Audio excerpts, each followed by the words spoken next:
आज संवाद करने की आवश्यकता इसलिए पड़ी कि लोकतंत्र में असली मालिक कौन है? जनता। असली मालिक जनता है या नहीं, आप बताइए। लेकिन लोकतंत्र में चाहे वो प्रधानमंत्री हो, चाहे वो मुख्यमंत्री हो, चाहे विधायक हो, चाहे सांसद हो, ये सब जनता के सेवक होते हैं और लोकतंत्र में असली मालिक जनता है। लेकिन आज उल्टा हो गया, जिनको जनता ने सेवक बनाया था वो आज मालिक बन के बैठे हैं। आज हम बात करें हमारे किसान भाइयों की, तो आज समस्त भारत का भरण पोषण करता है तो हमारा किसान करता है, अन्य देवता किसान करता है।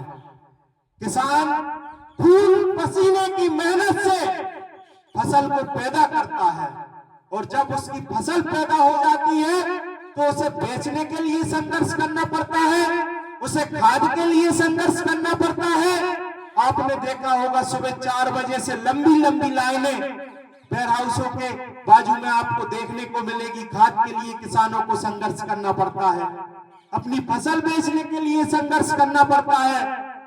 और जब चुनाव चल रहे थे, आपको मालूम होगा इस सरकार द्वारा ये घोषणा की गई थी कि हमारी सरकार बनेगी। आप उठा के देख लीजिए भाजपा का घोषणा पत्र, उसमें लिखा था कि गेहूं किसान का 2700 रुपए प्रति क्विंटल खरीदेंगे, किसान की क्रांति धान की फसल 3100 रुपए प्रति क्विंटल खरीदेंगे।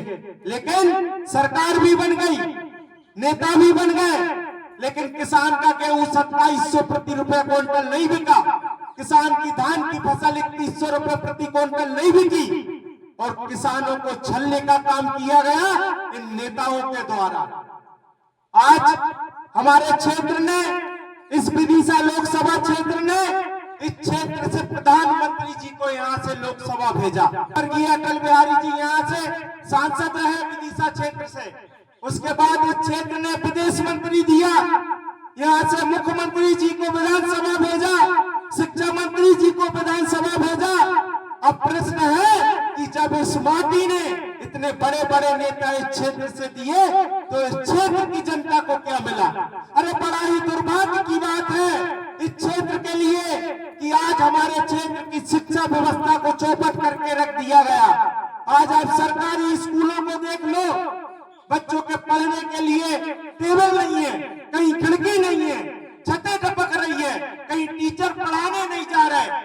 तो शिक्षा व्यवस्था को चौपट करने का काम हमारे नेताओं ने करा है, क्योंकि ये नेता नहीं चाहते किसी गरीब का बेटा पढ़ लिख के कलेक्टर बने, किसी किसान का बेटा पढ़ लिख कर इंजीनियर बने, वकील बने। अगर लोग पढ़ लिख जाएंगे तो वो अपना हक और अधिकार मांगेंगे और इन नेताओं से प्रश्न करेंगे और इन नेताओं से पूछेंगे कि हमने आपको पिछले 25 साल से वोट देने का काम किया, आपने हमारे विकास के लिए, हमारे बच्चे की शिक्षा के लिए, हमारे बच्चे के रोजगार के लिए क्या करा? इसलिए इन्होंने शिक्षा व्यवस्था को चौपट कर दिया कि आपका बेटा पढ़ लिख ना जाए। और हम वोट डाल के भूल जाते हैं, जब चुनाव चलते हैं वोट डालते हैं और वोट डालने के बाद 5 साल के लिए सो जाते हैं। जब हमारे जनप्रतिनिधि हमारे गांव में आते हैं तो हम उनसे प्रश्न नहीं करते कि आपने हमारे लिए क्या करा, आपने हमारे बच्चों की शिक्षा के लिए क्या करा, बच्चों के स्वास्थ्य के लिए क्या करा। बड़ा ही दुर्भाग्य है इस क्षेत्र का। हमारे क्षेत्र के बड़े बड़े नेता बड़े बड़े मंचों से लोगों को शपथ दिलवाते हैं कि हम शराब नहीं पिएंगे। आपने देखा होगा हमारे क्षेत्र के नेता शपथ दिलवाते हैं, लेकिन आज आप देख लो हर गांव में शराब बिक रही है, गांव गांव में शराब मिल रही है। न जाने इस शराब की वजह से कितने युवाओं का भविष्य चौपट हो गया, कितने युवाओं के लीवर और किडनी फेल हो गई इस शराब की वजह से। न जाने इस शराब की वजह से कितनी माताओं की गोदें सुन्नी हो गई, न जाने कितने युवा दुर्घटनाओं से शिकार होकर अपनी जीवन लीला समाप्त हो गई इन युवाओं की। लेकिन आज भी हमारे क्षेत्र में गांव गांव में शराब बिक रही है। तो ये जिम्मेदारी किसकी थी? ये जिम्मेदारी हमारे क्षेत्र के जनप्रतिनिधियों की थी कि क्षेत्र में शराब बंद करवाना था, लेकिन क्षेत्र में शराब बिक रही है।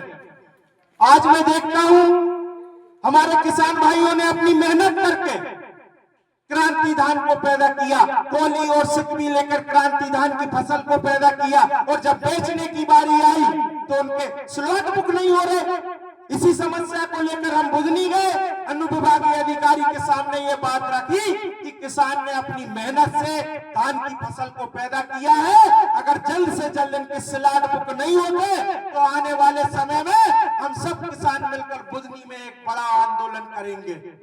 जल्द से जल्द किसानों का स्लॉट बुक होना चाहिए। तो मेरा आज समस्त ग्रामवासियों से यही कहना है कि अब विचार करने का समय है कि पिछले 25 वर्षों से हमने मामा को वोट दिया और इन लोगों की जिम्मेदारी थी कि क्षेत्र में स्वास्थ्य व्यवस्थाओं को बेहतर बनाना था, लेकिन क्षेत्र की स्वास्थ्य व्यवस्था किसी से छिपी नहीं है। भगवान न करे किसी को अटैक आए, सर्पदंश हो जाए या किसी को प्रसव पीड़ा हो तो ईमानदारी से बताना। अगर किसी की डिलीवरी होना है तो बकरा में हो पाएगी क्या डिलीवरी? नहीं हो पाएगी।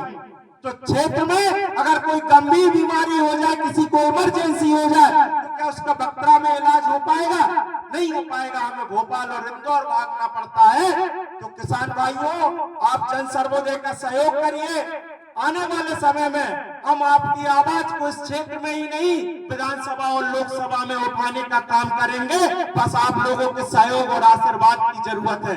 आपका आशीर्वाद रहा और सहयोग रहा तो क्षेत्र में शिक्षा के क्षेत्र में नई क्रांति लिखेंगे, क्षेत्र में स्वास्थ्य के क्षेत्र में नई क्रांति लिखेंगे, आपके बच्चे की शिक्षा के लिए लड़ेंगे, आपके स्वास्थ्य के लिए लड़ेंगे। इसी के साथ मैं अपनी बारी को विराम देता हूं, और जो लोग हमसे जुड़ना चाहते हैं वो अपना नंबर हमें दे सकते हैं। हमें